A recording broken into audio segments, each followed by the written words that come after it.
Es licenciado en Relaciones Internacionales por la Universidad Iberoamericana, es doctor en Políticas Públicas en la Universidad de Walden, es especialista en terrorismo y temas de Medio Oriente. Aquí en Periférico 1313, Mauricio Meshulam.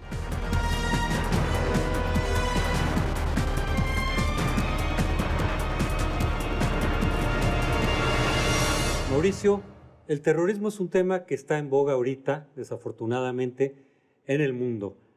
Y al mismo tiempo estamos viviendo muchos procesos de democratización en distintas partes del mundo, incluso en zonas que no habían planteado jamás esta posibilidad.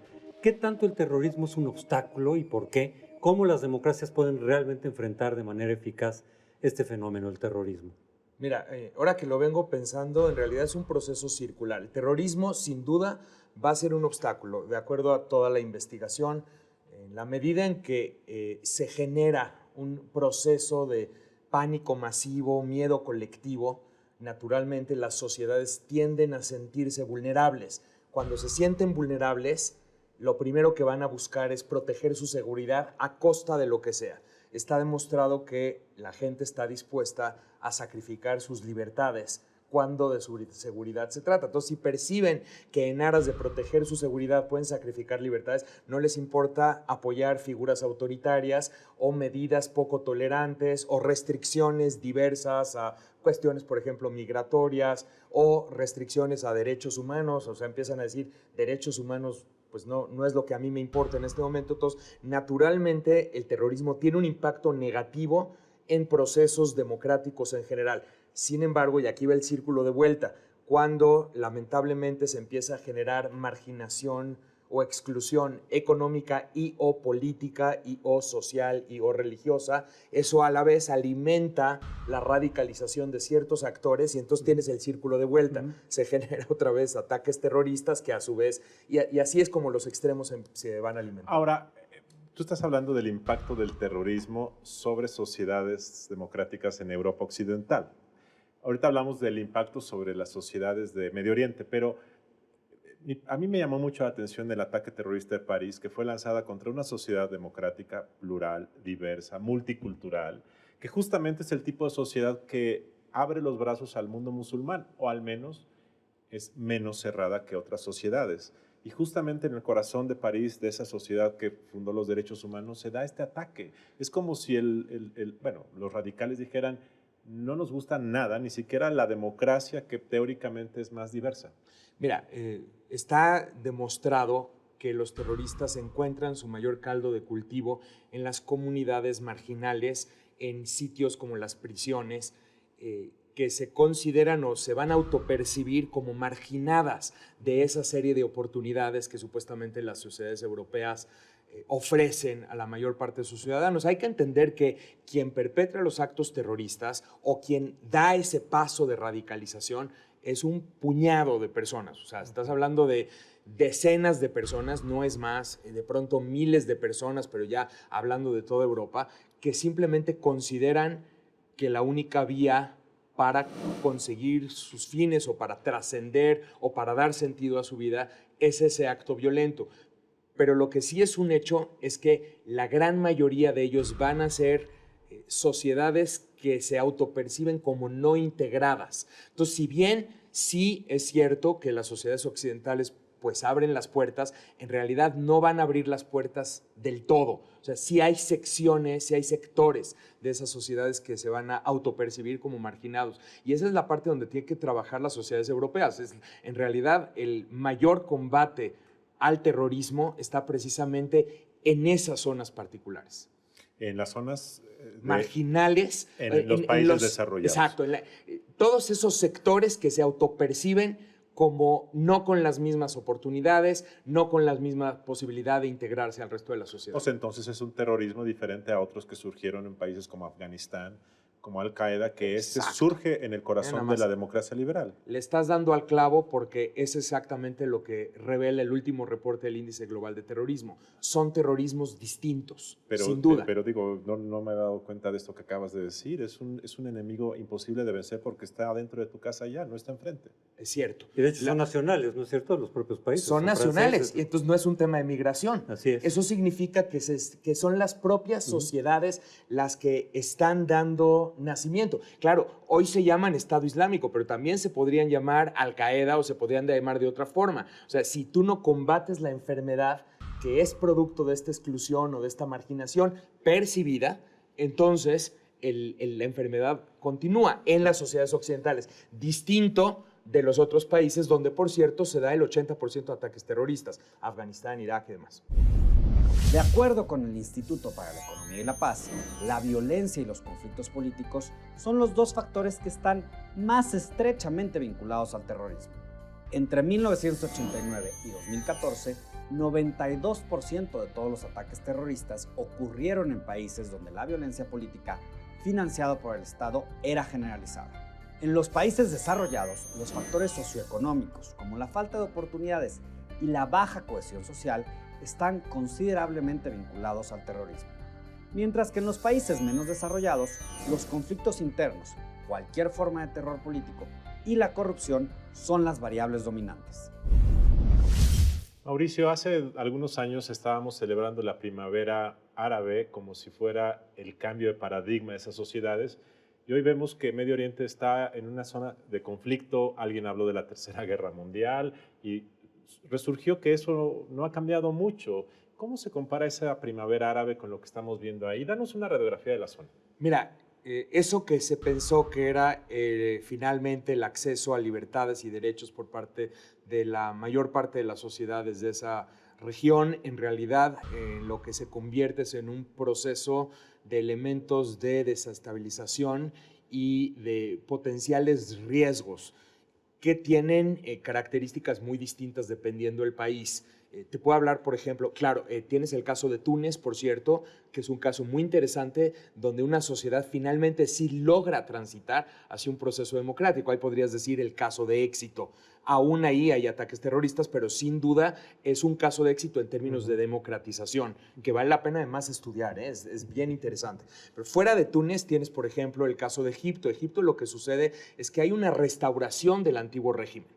Y no solamente se restaura el régimen pues militar, porque así habría que decirlo, no solo se restaura el régimen militar, sino que empieza a marginalizar completamente a todo ese sector que había originalmente ganado las primeras elecciones, que es la hermandad musulmana.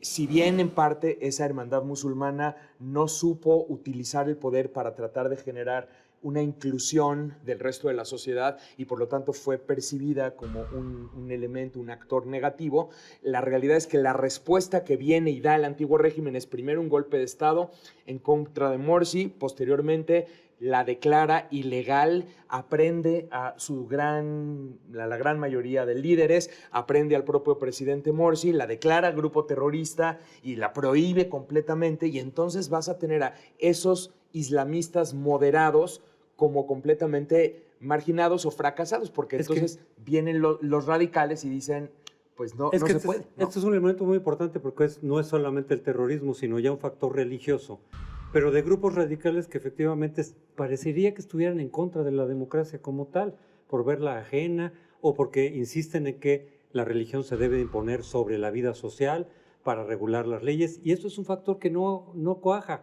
y que no coincide con la democracia liberal, y entonces ahí puede ser que es un factor de que quienes están impulsando la democracia dicen tenemos que detener estos grupos religiosos, que es algo de lo que pasó en Egipto, pero pasó en Argelia hace muchos años también. Exactamente. Aquí, mira, yo te diría, depende mucho cómo actúan finalmente las partes ya instaurado el proceso en sí, porque tienes por ejemplo el caso de Turquía, que finalmente quien gobierna es un partido islamista, ciertamente no es el país más democrático del mundo y dista mucho de serlo, pero ya está finalmente secularizado sí, el exactamente, poder. Ese es el punto, ¿no? Y la idea con Egipto era precisamente ese. El problema es que Morsi y su equipo sí van a efectivamente marginar a una parte de la sociedad y entonces esta sociedad va a terminar aplaudiendo el golpe de Estado. Entonces era muy interesante que la sociedad que produjo la salida del antiguo régimen es la misma sociedad que aplaude el golpe de Estado y que aplaude el retorno del antiguo régimen. O sea, la sociedad termina sintiéndose mejor en manos de los militares que en manos de los islamistas. Hoy en día los políticos, periodistas y académicos europeos aún buscan una explicación del por qué los jóvenes musulmanes se están radicalizando. Nuestro invitado comenta que los terroristas tienen un manejo de redes, un reclutamiento en línea y una amplia capacidad de penetrar en todos esos medios. De acuerdo con el Índice Global de Terrorismo 2015, en 2014 se presentaron 13.037 ataques terroristas en 93 países, con un total de casi 33.000 víctimas. Cabe mencionar que son solo 5 países los que concentran al 78% de las víctimas que perdieron la vida en un ataque terrorista. Asimismo, desde el año 2000 ha habido más de 61.000 ataques terroristas en los que han muerto más de 140.000 personas. Hablábamos de los grupos religiosos y se dice que es un factor que impulsa el terrorismo en Medio Oriente, pero he oído también otras opiniones en el sentido de decir, no, es el pretexto, la religión es el pretexto, son otras causas lo que motiva el terrorismo, geopolíticas, económicas. ¿En dónde está el punto? Mira, hay estudios que que tratan de investigar la relación entre religión y conflicto o bien religión y terrorismo. Y en realidad la correlación no está tanto en el campo religioso, sí está mucho más en el hecho de que determinados gobiernos no respeten el derecho a los otros. O sea, cuando hay violencia política del Estado, independientemente de que éste sea por cuestiones religiosas o por cuestiones sectarias o por cuestiones políticas, por cuestiones ideológicas, etcétera, cuando se da esta falta de respeto por parte de los estados a los derechos de otras personas, entonces empieza a tender hacia la radicalización de determinados actores que van a utilizar a veces estrategias terroristas. Entonces, el vínculo no necesariamente está en la religión, y aquí sí me parecería que en estos momentos que está viviendo el planeta vale la pena mencionarlo. O sea, no es un tema propiamente religioso, sí es un tema de respeto. O sea, si por ejemplo tú revisas el caso de Irak, lo que vamos a ver es que una de las sectas, que son los chiitas, básicamente van a excluir a los sunitas y a los kurdos del gobierno y de todas las cuestiones políticas. Entonces vas a tener un sector de la sociedad, el sector sunita, verdaderamente resentido. De ahí es de donde se ancla, por ejemplo, un grupo como ISIS, el Estado Islámico. Pues si te vas a Afganistán vas a encontrar algo similar. Entonces no es necesariamente el tema religioso, sí, sino el tema de los respetos. Mauricio, en los ataques en París hace algunas semanas, ¿tú crees que sean tan trascendentes como lo fue el 9/11 en Nueva York hace 14 años? ¿Tendrá esa trascendencia o será una tragedia y no tendrá mayor impacto? No, yo creo que sí va a tener un enorme impacto por muchos sentidos. En primer lugar, porque es el ataque más sofisticado que observamos en al menos 10 años. El último de la misma índole pudiera haber sido el de Londres, 2005. Entonces, sí es de verdad un ataque feroz. En segundo lugar, porque sí tiene un impacto debido a la interconexión que actualmente tenemos con redes sociales, con medios. Entonces, va a tener un impacto global. Y tercero, porque pues refleja una enorme brecha, o sea, sí pone en cuestión estos temas que estamos discutiendo ahorita, ¿no? ¿Por qué en París? ¿Por qué en las sociedades europeas?